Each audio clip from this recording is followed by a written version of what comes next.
Chapter 1. The time had finally come. A massive crowd had gathered outside, eagerly waiting for the new year to arrive. Some people were taking pictures, while others watched in excitement. The countdown began. 5, 4. A hooded guy stared at his hands in shock. His thoughts were a mess. He was back, right at the moment when it all began, even though he had already reached the final 20th round of this nightmare game. He clenched his fist, trying to process the situation. If he had the power, he would stop time right now. He had used the time reversal rune for the 100th time. One last attempt. If this was his final chance, then this time he had to see it through to the end. Pulling back his hood, he scanned the crowd. He needed to pick 4 teammates for the final round. Meanwhile, a group of young guys was chatting. They were talking about graduation and their future plans. One of them was considering trying out a job as a delivery driver. His friend, Hwang Yeonjin, jokingly said he would become a gangster. The others dismissed it as nonsense. One mistake could cost him his life. But he just smirked. His life, his choice. Some laughed, while others thought it might be best to cut ties with him after graduation. Then the conversation shifted to their errand boy, the same hooded guy. Hwang Yeonjin sneered, calling him a worthless loser. He had no intention of letting him go, even after graduation. That guy would remain his plaything for as long as he wanted. His friends pitied the poor kid, realizing he was delusional if he thought it would all end after high school. The crowd shouted loudly, 3, 2, 1. The new year had arrived, but Hwang Yeonjin's gaze stopped on a familiar face. The hooded guy had pulled back his hood and was staring directly at him. Something was off. Something unsettling. He wasn't just looking.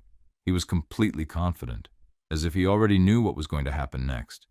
People around them were celebrating, hugging, and wishing each other well. But amidst the festive chaos, something strange appeared above the crowd. An angel with snow-white wings hovered in the air, looking down at the people. Her appearance was mesmerizing. Some thought it was part of a TV show. Others assumed it was a special New Year's performance. But the hooded guy knew the truth. Even after 99 times, this scene still filled him with disgust. The angel smirked with sarcasm. Humans were pathetic creatures, easily falling for her charms. A man in the crowd suddenly shouted at her, calling her a piece of toilet paper with a smug grin. It was his last words. With a single motion, the angel crushed his head, splattering blood over the people nearby. The crowd erupted in screams of terror. With an air of superiority, the angel began explaining the rules of the game. Every month, on the first day, everyone between the ages of 15 and 29 would be transported to another dimension. There, they had only one goal: complete the quests. Finishing a quest would allow them to return to reality with a reward.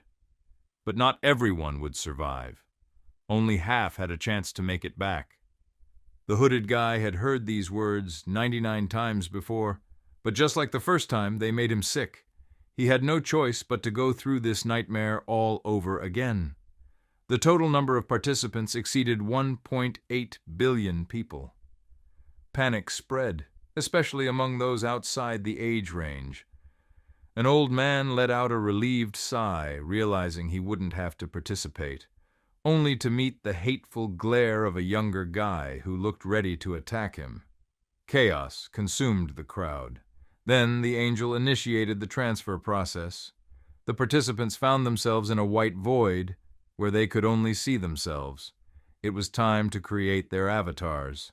The hooded guy didn't hesitate. His alias remained unchanged: Black Scythe. He had been using it since his 12th reincarnation, and now it felt like a part of him. The transported players arrived in a new world.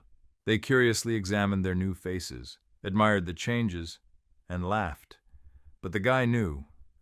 The more attractive you were, the lower your chances of survival. Only the strong would make it. His gaze landed on a familiar figure. Hwang Yeonjin had once again chosen a muscular body. Above them, the angel reappeared, explaining the rules. The players were shown their status windows. Black Scythe checked his. Name, Ryu Min, level 1, stats were minimal. Unlike in past attempts, this time he planned to do everything perfectly. It was time to open the inventory and receive the first item, a fragment of a random rune. Everyone, including Huang Yonjin, used theirs. Some were lucky, some were not. The angel announced the start of the game, the first round. Every participant had to kill 100 goblins. The total number of players exceeded 1.8 billion, and only half would survive. Their region alone had over 10,000 participants. They were about to face 50,000 goblins. The first monsters appeared before them. Some thought it was just virtual reality, while others panicked. But Black Scythe silently stepped forward. He had seen this scenario 100 times. There was no time to hesitate. A goblin charged at him. The guy calmly moved toward it and took it down with a single kick. The battle had begun. Chapter 2. Black Scythe attacked the goblin, thinking about how important first impressions were. He wanted to leave a lasting mark on everyone around him, to avoid unnecessary conflicts and earn respect. The best way to do that was to show his strength. He aimed to catch the attention of the angel watching over everything, so he put on a real spectacle. People around him stared in shock as he tore through the goblins. Some gasped in admiration, wondering if he was some kind of special agent.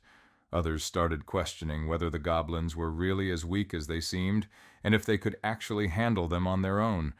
Suddenly, the goblins launched an attack on the crowd.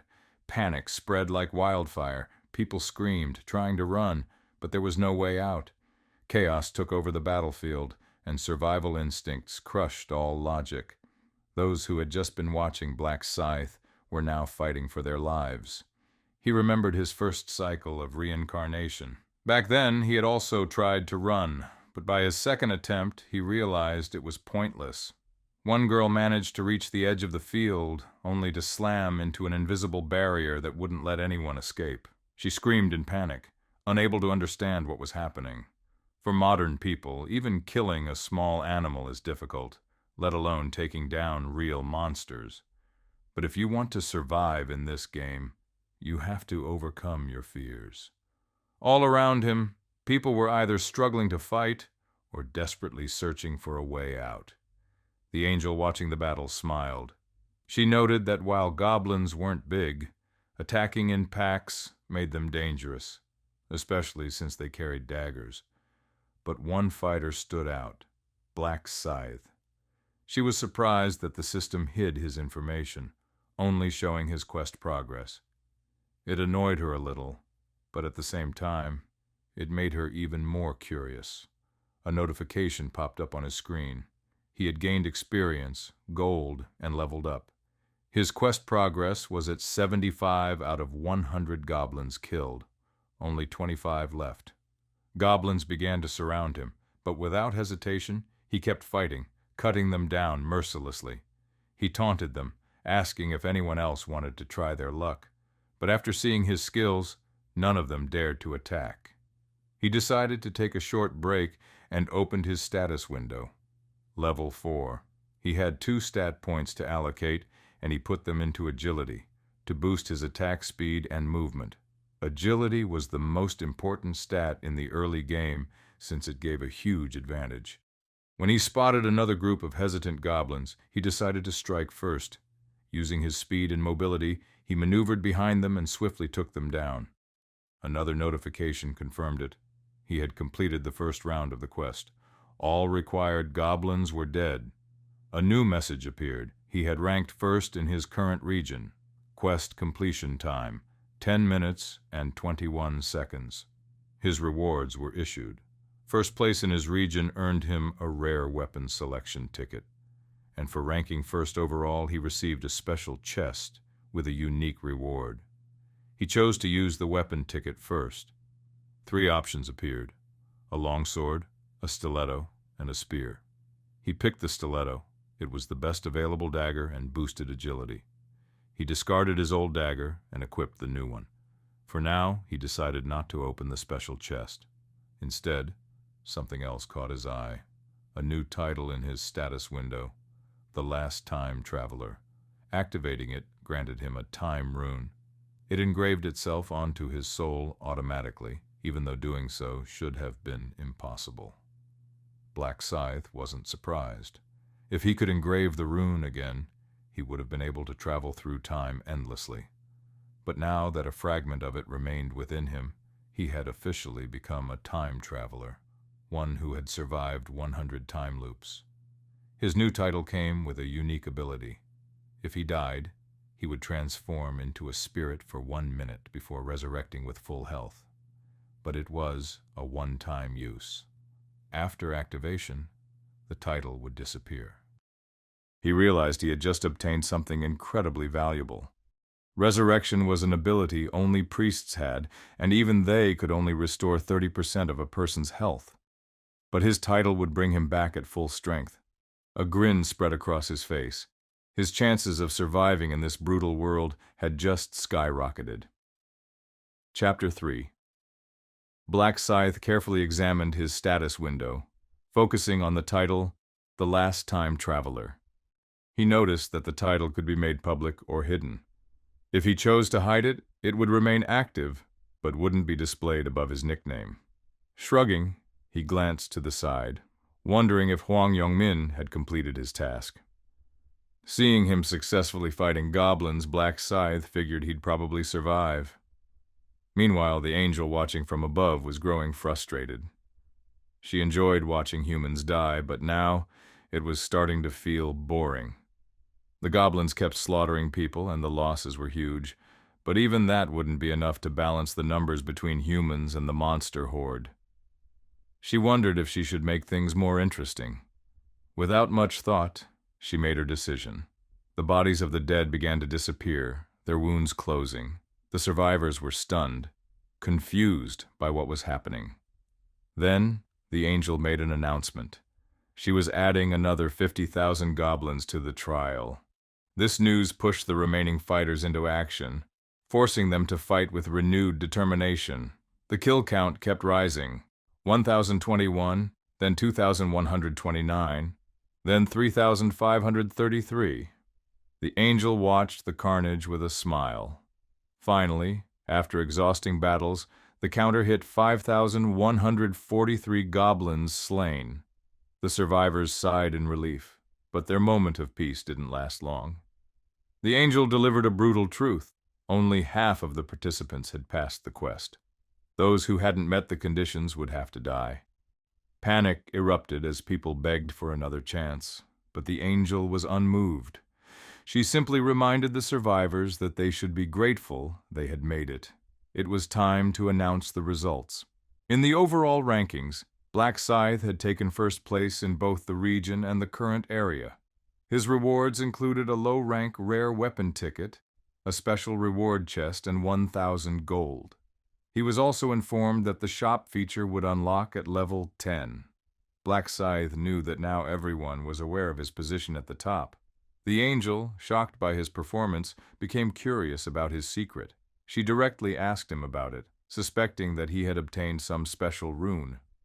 He smirked and teased her, suggesting she check his status window herself. The angel hesitated, awkwardly trying to justify her curiosity. But then, to everyone's surprise, Black Scythe voiced his dissatisfaction. He thought his reward was too small. The crowd gasped, horrified that he dared to speak to an angel like that. The angel was furious. She couldn't believe that a mere human had the audacity to question her judgment. The thought of simply killing him flashed through her mind, but she had already used her one-time ability to eliminate players.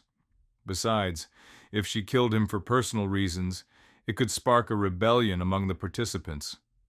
So she decided to take a different approach. With a sinister smile, she offered Black Scythe a better reward. She motioned for him to follow her away from the crowd. The others murmured among themselves, speculating on whether he was about to receive something truly valuable. As they reached a clearing, the angel's impatience grew. She ordered him to come closer, not wanting to keep turning around to speak to him.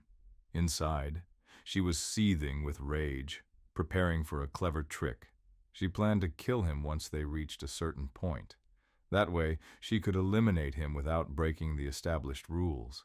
But her plan backfired. The moment she asked him what kind of reward he wanted, Black Scythe instantly punched her in the face. She didn't even have time to react. Stunned, she crashed to the ground, completely unable to process what had just happened.